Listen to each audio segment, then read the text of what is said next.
Breaking news, guys. Wonder the saints shall never cease to window. Nigerians, this will shock you.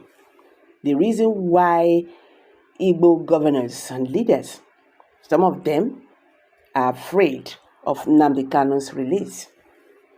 Hello, everyone. Welcome back to Prospect Channels TV. Thank you for always coming out here. If you're just joining us, please kindly subscribe to this channel and don't forget to give us a thumbs up. If there is one man whose story constantly makes the headlines in Nigeria, it is Nnamdi Kanu, the leader of the indigenous people of Biafra, IPOB. He was rearrested after jumping bail while answering case of terrorism felony, according to Nigerian government. Following his release on bail on health grounds by Abuja Federal High Court in April 2017, Kanu later disappeared from Nigeria after the Nigerian army invaded his family home in Afaruko, Ibuko, Umuahia in October 2017. Several persons were killed, and that was what led to his parents' death. Since then, he had been making incendiary broadcasts promoting his project of independence for Biafra. He has formed an army vigilante group, the Eastern Security Network (ESN), which is said was strictly for the defense of the Southeast and South-South against armed bandits, invaders, that is, pastoralist invaders. Kanu's original offense as charged was treasonable felony, may face more grievous charges over the attacks on security agents and institutions in the East by armed elements suspected to be acting under his command. This is the writer's opinion. Kanu was hailed by many for his courage. A lot of Igbos could relate with his separatist agenda because they also feel aggrieved at the federal government's persistent marginalization of the Southeast and its people. The desire to be recognized in the scheme of things in the country. They see no reason why none of their kinsmen is considered good enough to occupy some of the sensitive and lucrative positions in government. More than anything else, they wonder if anyone from the Southeast would ever even be good enough to be president of the Federal Republic of Nigeria. These and many more are some of the reasons why the Nnamdi Kanu movement flourished and grew exponentially, especially among the youth. Though Nnamdi Kanu is in detention, but despite his precarious situation, the man insists there is no going back on the agitation for a Biafra nation. He says what the Igbos want is secession, and he will stop at nothing until this becomes reality.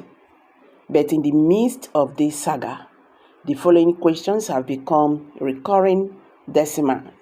Where are the prominent Igbo leaders? What is their stand in all of this?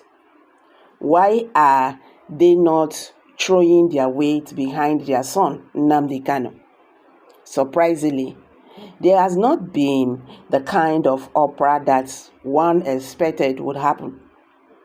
Following the repeated calls for secession by the IPOB leader, while a handful of Igbos have been vocal over the arrest of their illustrious son, many Igbo leaders and elites have been unusually silent, and many have been wondering why. According to City People findings, one of the reasons for the seeming lack of empathy for Nnamdi Kanu's continued detention from the Igbo leaders and elites is his knack for showing arrogance and disrespect to the leaders and elders of Igbo land. If there is one thing they all accuse Kanu of, it is this lack of respect for them. They say Nnamdi Kanu, according to these elders, does not carry them along in his plans.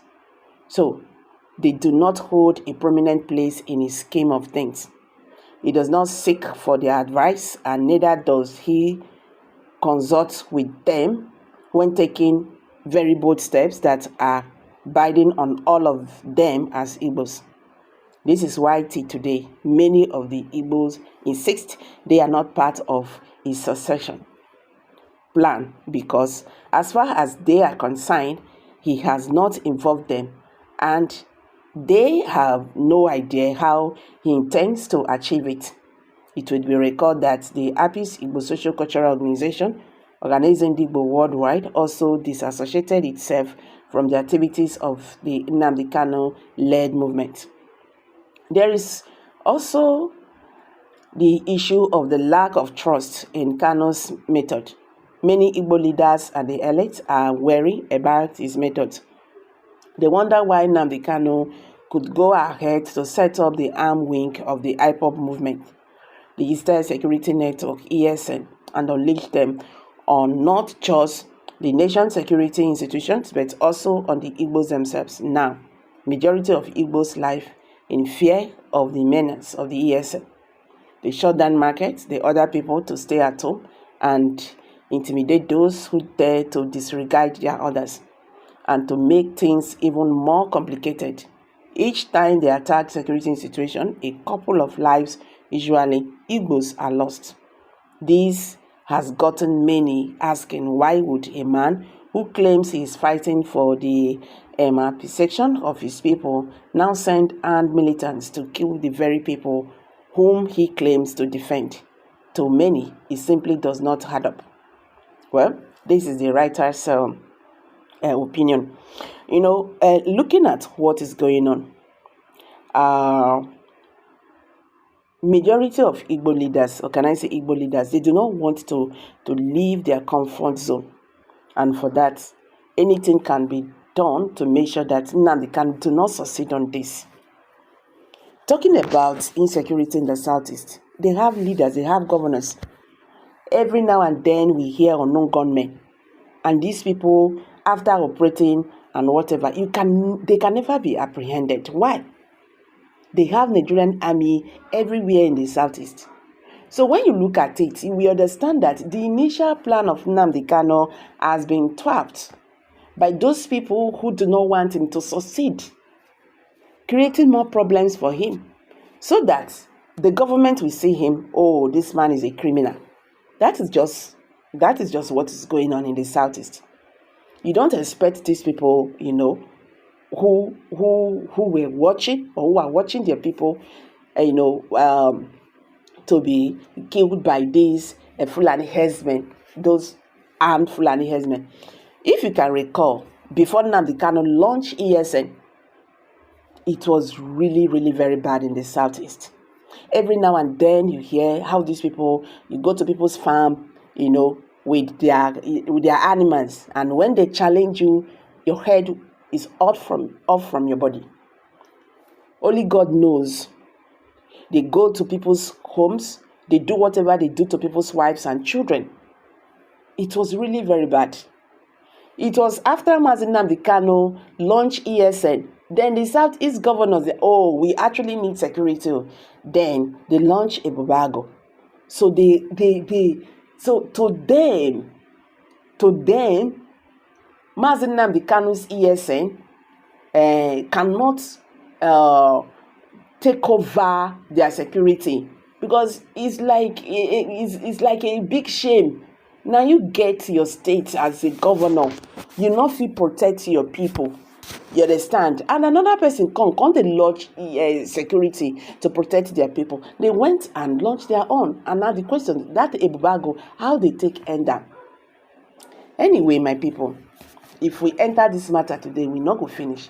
Make a drop out for here. How you see within this writer talk concerning the reason why Nnamdi Kanu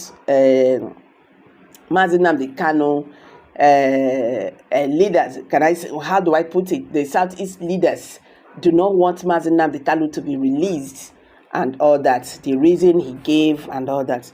So guys, let's hear from you. Well, I'm dropping it here, guys.